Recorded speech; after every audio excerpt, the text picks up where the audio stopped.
Okay, केही समयमा चाहिँ अल्टिमाले नेपालमा यो इयरबडलाई चाहिँ लन्च गरेको थियो। यसको नाम चाहिँ अल्टिमा बुम बड्स 141 ANC भनेर चाहिँ तपाईँले नाममै देख्न सक्नुहुन्छ।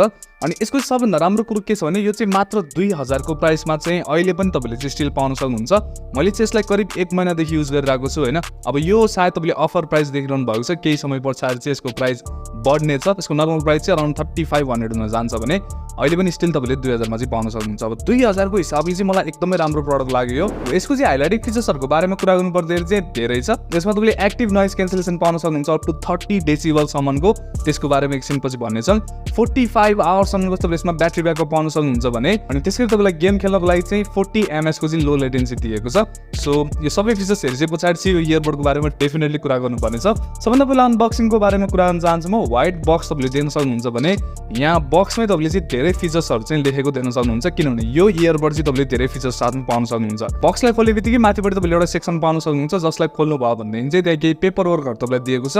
6 महिनाको वारेन्टीको साथमा आउँछ यो। तपाईँलाई स्टिकरहरू भयो, युजर म्यानुअल सबै तपाईँलाई दिएको हुन्छ भने त्यस पछाडि फर्दर तपाईँले इयरबडै पाउन सक्नुहुन्छ। मसँग चाहिँ यो व्हाइट कलरमा छ भने यस्तो खालको देखिन्छ होइन। अनि तपाईँले फर्दर अरू बक्समा चाहिँ extra pair of year tips पाउन सक्नुहुन्छ भने तपाईँलाई टाइप सी को चाहिँ केबल दिएको छ। यदि नै छ बक्समा। मैले तपाईँलाई यसको बारेमा केही सोध्नु छ भने चाहिँ सोध्नु भनेर कम्युनिटी पोस्ट पनि गरेको थिएँ। त्यसमा तपाईँले धेरै क्वेसनहरू सोध्नु भएको थियो। त्यो क्वेसनहरूलाई पनि म यो भिडियोमा चाहिँ कभर गर्नेछु होइन। अब सुरु गरौँ यसको डिजाइनबाट। यस्तो खालको यो इयरबड देखिन्छ। हातमा लिँदाखेरि चाहिँ तपाईँलाई एकदमै प्रिमियम फिल हुन्छ, किनभने यो म्याट फिनिसको साथमा आउँछ। डुअल टोन तपाईँलाई कलर फिनिस पनि दिएको छ भने यो मसँग भएको भनेको चाहिँ सिरेन व्हाइट भन्ने कलर छ। अर्को कलर भेरिएन्ट रहेछ भनेदेखि चाहिँ म तपाईँलाई स्क्रिनमा राखिदिनेछु। सो तपाईँलाई कुन चाहिँ मनपर्छ त्योसँग तपाईँले जान सक्नुहुन्छ। मलाई चाहिँ पर्सनल्ली यसको यही कलर चाहिँ मन पर्यो। इयरबडको डिजाइन पनि तपाईँले राम्रै खालको पाउन सक्नुहुन्छ भने सबैभन्दा बेस्ट पार्ट भनेको चाहिँ यसको फिटिङ हो।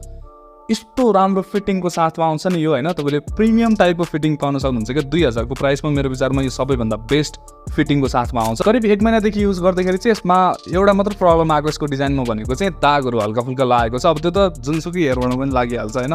सो त्यति मात्र हो। बाँकी लङ टर्मको लागि पनि यो राम्रै छ जस्तो लाग्यो मलाई। बिल्ड एन्ड डिजाइनमा खासै त्यस्तो प्रब्लम छैन। डिजाइनमा चाहिँ दुईटा अर्को राम्रो कुरो भनेको चाहिँ सबभन्दा पहिला IPX5 को साथमा आउँछ यो। हल्का फुल्का वाटर रेसिस्टेन्स हुन जान्छ भने टाइप सी को पोर्टको साथमा आउँछ यो। तपाईँको घरकै फोनको चार्जरले पनि सजिलै चार्ज गर्न सक्नुहुन्छ। चार्जिङको बारेमा म तपाईँलाई एकछिन पछि भन्नेछु। अनि त्यसै गरी यसको अल्टिमाको ब्रान्डिङको तलपट्टि चाहिँ व्हाइट LED बलेको छ भनेदेखि चाहिँ इयरबड चार्जिङ भइरहेको छ भनेर बुझे हुन्छ भने। अर्को भनेको चाहिँ यसको चार्जिङ केसले चार्ज गर्दाखेरि चाहिँ त्यहाँ रेड LED इन्डिकेटरले तपाईँलाई देखाउनेछ चार्जिङ भइरहेको छ भनेर। हुन त्यसको प्राइसिङको हिसाबले चाहिँ मैले यति डिटेल्समा भन्नुपर्छ जस्तो त लागेको थिएन होइन। तर म तपाईँलाई भन्छु यहीँबाट थाहा हुन्छ क्या यसको यो तपाईँले इयरबडको भित्रपट्टि हेर्नुभयो भनेदेखि चाहिँ यहाँ तपाईँलाई मेटालिक फिनिस टाइपको चाहिँ भित्रपट्टि दिएको छ क्या त्यो कानमा लगाउँदाखेरि होइन। यो भनेको चाहिँ धेरै जस्तो इयरबडले चाहिँ यहाँ कस्ट कटिङ गरिरहेको हुन्छ क्या अरू ब्रान्डहरूले। अल्टिमाले चाहिँ छैन। यहीँबाट थाहा हुन्छ यसको बिल्ड एन्ड डिजाइनमा चाहिँ कति ध्यान दिएको छ भनेर। सो डेफिनेटली एकदमै राम्रो छ। अब कुरा गरौँ यो इयरबडको चाहिँ हाइलाइटिङ फिचर्सहरूको बारेमा। तपाईँले यसमा सबभन्दा पहिला एक्टिभ नोइज क्यान्सलेसन पाउन सक्नुहुन्छ। अनि यो इयरबड लन्च भएदेखि चाहिँ यसले मार्केटमा हुन्छ नि उथल पुथल गरिदिएको छ होइन। 2000 को प्राइसमा यो सबैभन्दा सस्तो एक्टिभ नोइज क्यान्सलेसन भएको इयरबड हो।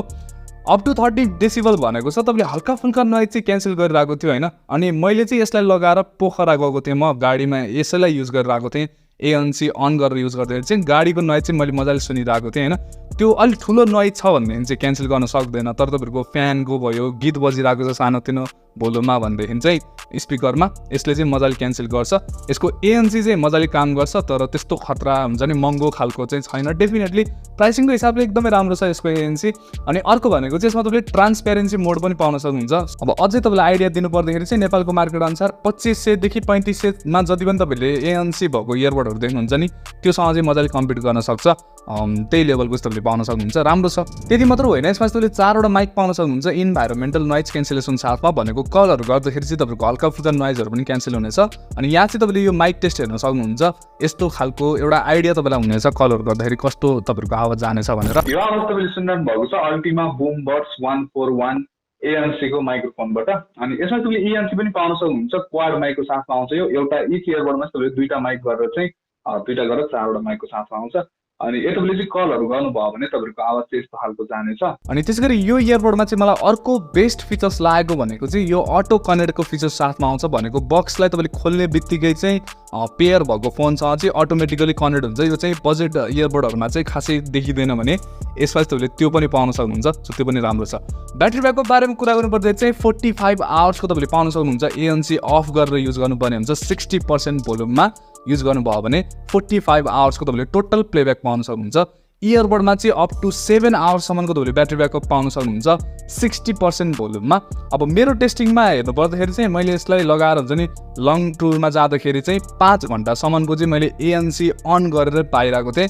सो 5.5 आवर्स हो ANC अन गरेर चाहिँ अल्टिमाले क्लेम गरेको ब्याट्री ब्याकअप। त्यति चाहिँ आरामले तपाईँले पाउन सक्नुहुन्छ। मैले पनि अराउन्ड 5 आवर्सकै पाइरहेको थिएँ। 60-70% भोल्युममै मैले सुनिरहेको थिएँ होइन। सो 5 घन्टाको चाहिँ तपाईँलाई ANC अन गरेर पनि मजाले दिनेछ यसले ब्याट्री ब्याकअप। अब टोटल ब्याट्री ब्याकअपमा चाहिँ तपाईँले के बुझ्नु होला भने ANC अन गरेर तपाईँले जति बेला पनि युज गर्नुभयो भने 35 आवर्सको चाहिँ तपाईँले अराउन्ड टोटल ब्याट्री ब्याकअप पाउन सक्नुहुन्छ होइन। ANC लाई अन गरेर युज गर्नुभयो भने ANC अफ गर्नुभयो भने चाहिँ अराउन्ड 40 देखि 45 आवर्ससम्मको पाउन सक्नुहुन्छ। सो ब्याट्री ब्याकअप पनि एकदमै इम्प्रेसिभ हो। प्राइसको हिसाबले केही पनि भन्नुपर्छ जस्तो लागेन मलाई। धेरै राम्रो तपाईँले पाउन सक्नुहुन्छ। अब यहाँसम्म तपाईँलाई भिडियो हेर्दाखेरि चाहिँ यसको बारेमा चाहिँ केही पनि नराम्रो भनेन भने जस्तो लाग्यो होला। तर धेरै पछि चाहिँ हामीले कस्तो इयरबड देखिरहेको छौँ भनेदेखि एकदमै सस्तो प्राइसमा चाहिँ एकदमै राम्रो फिचर साथमा आएको छ। तपाईँले कम्पिटिसनमा हेर्नुभयो भनेदेखि चाहिँ यो एकदमै भ्यालु फर मनी देखिन्छ नि त। त्यो भएर चाहिँ यसको सबै फिचर्सहरू चाहिँ मलाई राम्रो लागेको भएर यो भिडियो चाहिँ तपाईँलाई पोजिटिभ लाग्न सक्छ। तर यसको राम्रै छ क्या फिचर्स, त्यो भएर चाहिँ हो। अनि यदि तपाईँलाई भिडियो मन परिरहेको छ भनेदेखि चाहिँ लाइक गरिदिनु होला। त्यसै गरी हाम्रो च्यानल सब्सक्राइब पनि गर्नु होला। म यस्तै इन्ट्रेस्टिङ भिडियोहरू चाहिँ ल्याउने गर्दछु। अब यसको चाहिँ गेमिङको बारेमा कुरा गर्नुपर्दाखेरि चाहिँ यसमा तपाईँले 40 ms को चाहिँ लो लेटेन्सी पाउन सक्नुहुन्छ। लेफ्ट इयरबडमा चाहिँ तपाईँले एकैछिन ट्याप एन्ड होल्ड गर्नुभयो भने 2-3 सेकेन्डमा चाहिँ गेमिङ मोड अन हुन्छ।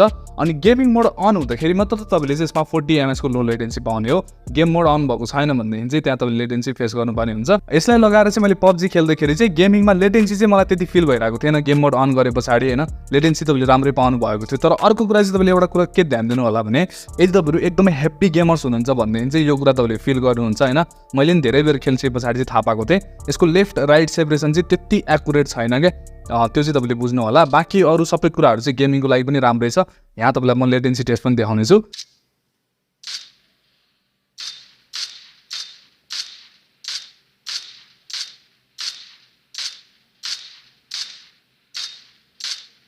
अब त्यसै गरी यसमा तपाईँले ब्लुटुथ 5.3 पाउन सक्नुहुन्छ जुन चाहिँ लेटेस्ट हो। तपाईँले कनेक्टिभिटीमा त केही पनि चिन्ता गर्नु पर्दैन।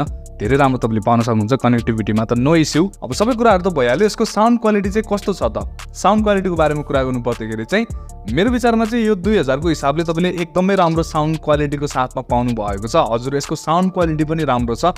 बाँकी अरू सबै फिचर्स दिइकन साउन्डमा पनि तपाईँलाई चाहिँ केही पनि कम्प्रोमाइज गरेको छैन जस्तो लाग्यो मलाई। सबैभन्दा पहिला तपाईँले यसमा ब्यालेन्स टाइपको साउन्ड पाउन सक्नुहुन्छ। कुनै पनि फ्रिक्वेन्सीहरूलाई चाहिँ त्यस्तो बुस्टेड गरेको जस्तो अथवा ट्विट गरेको जस्तो चाहिँ सुनिँदैन। बढाएको घटाएको जस्तो लाग्दैन। ओभरअल तपाईँले ब्यालेन्स साउन्ड क्वालिटी पाउन सक्नुहुन्छ। बेस पनि तपाईँलाई दिएको छ। भोकल्स त यस्तो दामी क्लियर सुनिन्छ नि। यसमा भोकल्स चाहिँ इन्हान्स गरेको जस्तो लाग्यो मलाई। PUBG खेल्दाखेरि चाहिँ त्यहाँ हाम्रो टिममेटहरूको आवाज पनि इन्हान्स भएर आइरहेको थियो होइन। अलिक ठुलो भएर आइरहेको थियो। त्यसले गर्दाखेरि चाहिँ अझै मलाई राम्रो लागेको थियो होइन। सो तपाईँले चाहिँ मिड टोनमा एकदमै राम्रो क्ल्यारिटी पाउन सक्नुहुन्छ भने इन्स्ट्रुमेन्टल पार्ट पनि तपाईँले क्लियरै पाउन सक्नुहुन्छ। अनि त्यसै गरी तपाईँलाई लाउडनेस पनि इनफै दिएको छ। मोर देन इनफ भन्छु म त। एकदमै लाउडनेस एकदमै धेरै छ होइन।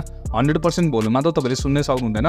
सो 70-80% मा सुन्नुभयो भने तपाईँले ब्यालेन्स टाइपको साउन्ड क्वालिटी पाउन सक्नुहुन्छ। ओभरअल साउन्ड क्वालिटी म 8 आउट अफ 10 चाहिँ दिन चाहन्छु। त्यतिको साउन्ड क्वालिटी चाहिँ यसले डिजर्भ गर्छ जस्तो लाग्छ मलाई। 2000 को प्राइसको हिसाबले चाहिँ धेरै राम्रो छ साउन्ड क्वालिटी। अब चाहिँ हामी रिभ्यूको अन्त्यतिर आइसकेका छौँ। अब फाइनली यो लिने कि नलिने, लिनको लागि ठिक छ कि छैन भनेर सोध्नुहुन्छ भनेदेखि अब धेरै कुरा त म भन्दिनँ। यो भिडियोमा धेरै कुरा भइसकेको छ। यसको बारेमा तारिफ त भइसक्यो होइन। तारिफ गर्न लायकै प्रडक्ट छ। मेरो विचारमा चाहिँ यो 2000 को प्राइसमा तपाईँले पाइरहनु भएको छ भनेदेखि चाहिँ नेपालमा सबैभन्दा best value for money earbud हो। त्यति चाहिँ म भन्न चाहन्छु अहिले समयको लागि चाहिँ होइन। पछि अब योभन्दा राम्रो नि आउन सक्छ। तर अहिलेको लागि चाहिँ यो best value for money earbud हो।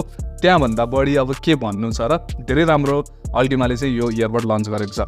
यसमा चाहिँ केही पनि कम्प्रोमाइज छैन। सबै फिचर्स तपाईँलाई दिएको छ। त्यो भएर भ्यालु फर मनी लाग्यो मलाई। सो यति नै छ यो भिडियोमा। बाँकी तपाईँलाई के लाग्यो यसको बारेमा त्यो चाहिँ मलाई तपाईँले कमेन्ट सेक्सनमा भन्नु होला। अनि बाइङ लिङ्क चाहिँ म तपाईँलाई डिस्क्रिप्सनमा राखिदिन्छु। त्यहाँबाट गएर तपाईँले बाई गर्न सक्नुहुन्छ यदि तपाईँलाई पर्चेस गर्न मन लागेको छ भनेदेखि। सो यति नै छ यो भिडियोमा। यहाँनिर आज भिडियो सकिन जान्छ। म भेट्नेछु तपाईँहरूसँग अर्को भिडियोमा।